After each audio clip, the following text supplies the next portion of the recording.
What was your life like as a young man before you joined the Marine Corps? Well, I joined the Marine Corps right out of high school. I turned 18 on the 10th of July, and on which date you had to register for the draft. And so I had been trying to enlist in the Marine Corps before that, because the only way to get the branch of service you wish was to enlist. Born and raised in Harlem, went to PS5, 139. I quit high school and joined the Corps. Well, I wasn't really doing nothing in the street. It was better than doing nothing, maybe go to jail. Working in Saginaw, Michigan. I had left Jacksonville, hadn't even finished high school, but there was some good work opportunities in Saginaw, and that's where I turned 18. If you waited to be drafted, and then if you can envision a long line of recruits coming up to a table one by one, and the man says, "What do you want?" You say, "Navy." He says, "Army." "What do you want?" "Army."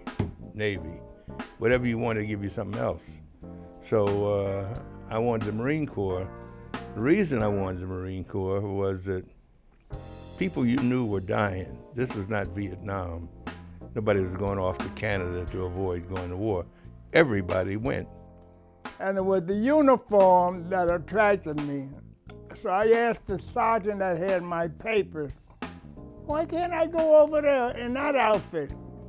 And he took my papers over to the Marine sergeant, and that's how I got selected. 3 of us at that time. Actually, I joined the Marine Corps because I had a brother in the Army and a brother in the Navy.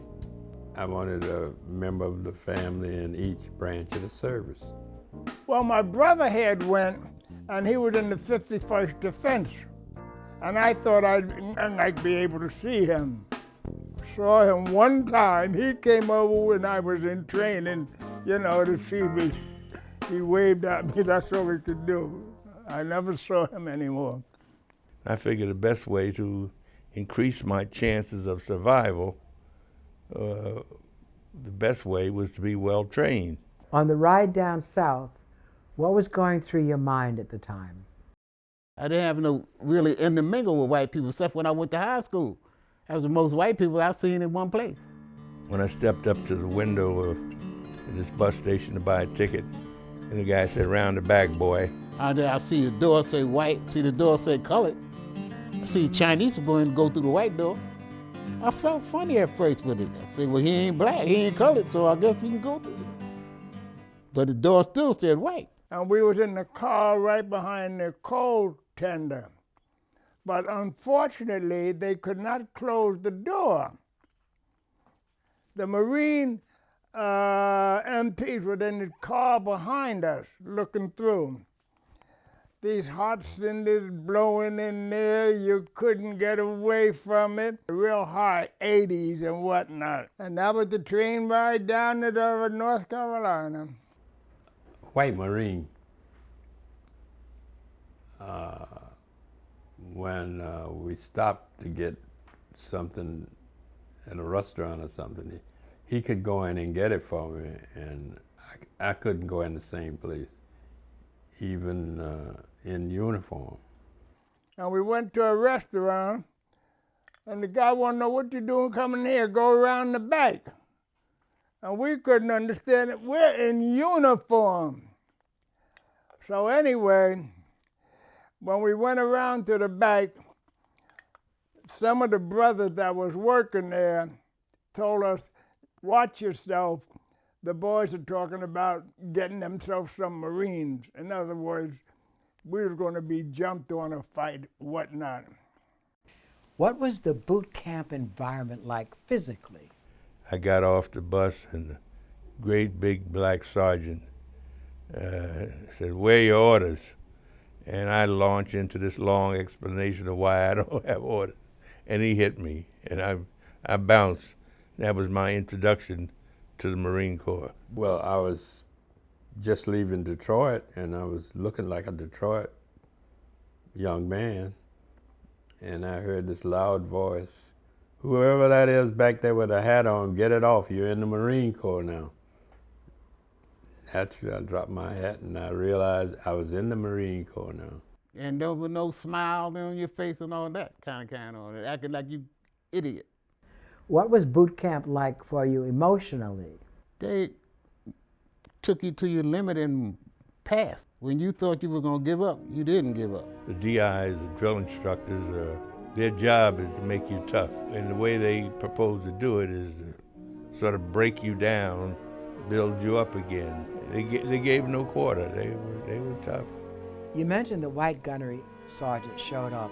On the rifle range to teach us how to use the bayonets and things of that sort. And they were rough. These were the guys that would say, "All right, niggas, fall in." It was you people in their uniform. And the war must be going bad when they brought you into our uniform. Most of those guys was from the hills. They never had shoes on until they came Marine Corps. And they lived this prejudiced life. They were above you, and they talked down to you. And you had to stand up there at attention and accept it. It was more or less what they said, that they didn't physically hit you or nothing like that. As far as I'm concerned, I know. They ain't never physically hit me. What was the attitude of the black drill instructors? You was out of step, you had stood up with your face against the wall at attention, with your nose touching the wall or something. Or you stretched out with your fingers on the wall like this and see how long you can stay there. There was one incident where we went in and I walked, and my DI, drill instructor, put his hand on my shoulder and said, "We see you don't like double time, you don't like running, so we're not gonna make you run anymore. From now on, you're gonna crawl around." And he instructed me how he wanted me to crawl, and I had to crawl all morning around the base. If anything, I think they were determined to show that we were the equal of any white Marines. I mean, they didn't phrase it that way. Nobody ever quite said that, but their behavior indicated that that's what they thought, that's what they believed. Joining the Marine Corps is one of the best things I ever did. See, one must appreciate, I'm 17 years old. People I knew were dying. There was a war going, this is the war to end all wars. And I'm going to be part of this. I'm going to be a Marine. And this is, for me at that time, very heavy. To show you how I felt about boot camp, when we went in the door, I leaned down because I felt I was much taller than I was, because I finished boot camp. You know, I'm a Marine. I'm a tall man now. What was your first experience in combat after you left Montford Point? The first time I was in combat was in Korea. It was in the 7th Marines. We hit an island called Woolloomooloo. We had to wait on that island, the whole island, for 12 hours before the rest of the men could come ashore, because the tide goes out and stays out for 12 hours. If the North Koreans would have counterattacked, they'd have wiped us out. The only support we had was aircraft and guns from the ship. Couldn't get no more men ashore until the 12 hours where the new tide come in. You had I understand you had an artillery unit that was the best it could be. They'd hit a fly off a mountain with one round. Black artillery unit. Black artillery unit. Black Marine artillery unit. Black, yes. And you had whites alongside of you fighting. That's the first time I gave a white boy an order. We couldn't hardly give no orders before that. They wouldn't accept an order from a black man. They sent us to Saipan, The first thing they told us when we got there, that the Japanese didn't know the war was over, that they were still on the island of Saipan, and they were in the caves, and be careful when you go out, when you're around the base. Just be careful, because you never know where they are.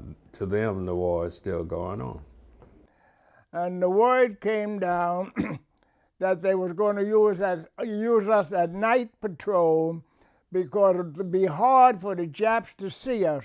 What was it like to come against Chinese troops? They ran us all, mingled, hand to hand. They told me they outnumbered us 25-1, and the more we kill, the more come.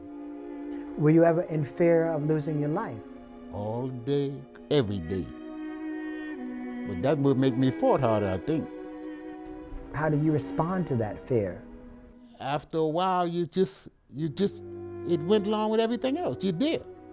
You had to deal with it. It's something you had to accept. To me, anyway.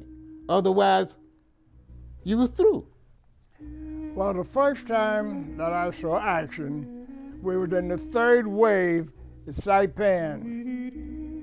This is the first time I saw any amount of blood or body parts.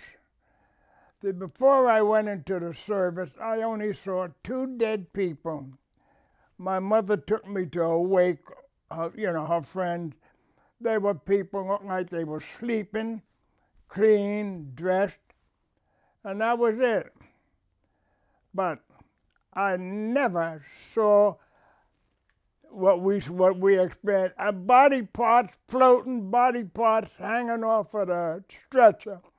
And an officer told me to pick that arm up and put it on the stretcher. It was one of a soldier's arm.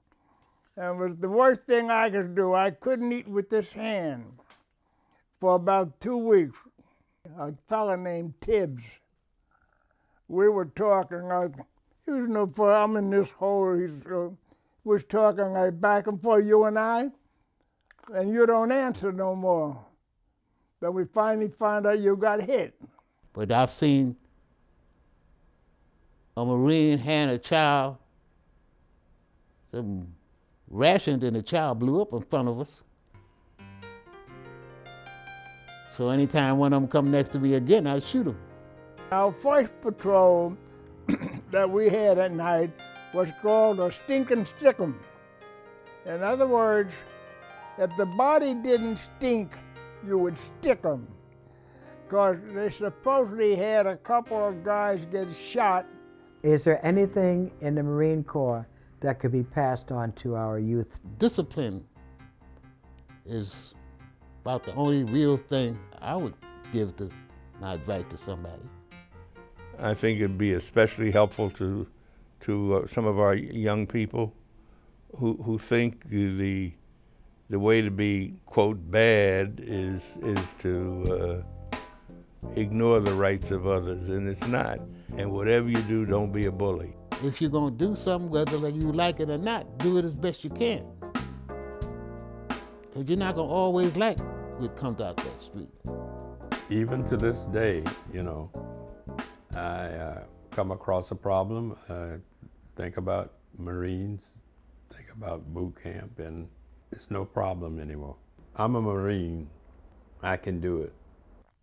Well, when I left the Marine Corps, I joined the Transit Authority. At that time, they called it Board of Transportation. And then it changed over to the Transit Authority. And it gave me confidence into doing the titles I was pursuing.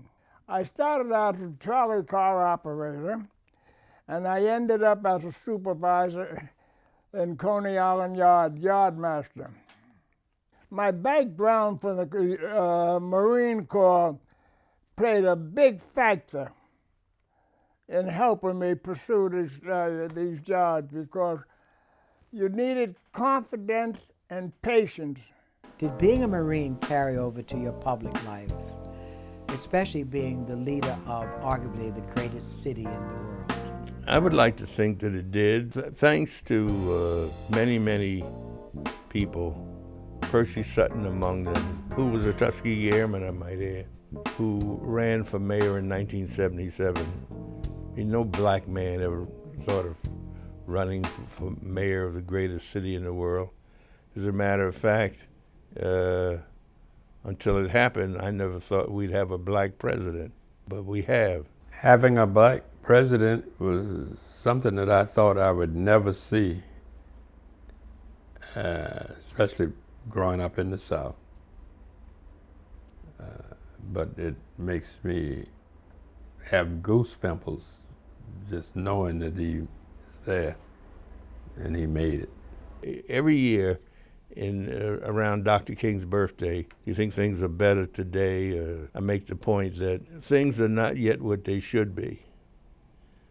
We got a long way to go, but thank God they're not what they used to be. The footprints of the Montford Point Marines were left on the beaches of Roy Namor, Saipan, Guam, Peleliu, Iwo Jima, and Okinawa. The tides and winds have long ago washed them out into the seas of history, but the chosen few, in field shoes and canvas leggings, also left their marks in the firm concrete of Marine Corps history. And as new generations of Marines learn to march in those footprints, the cadence assumes the proud stride of the men of Montford Point.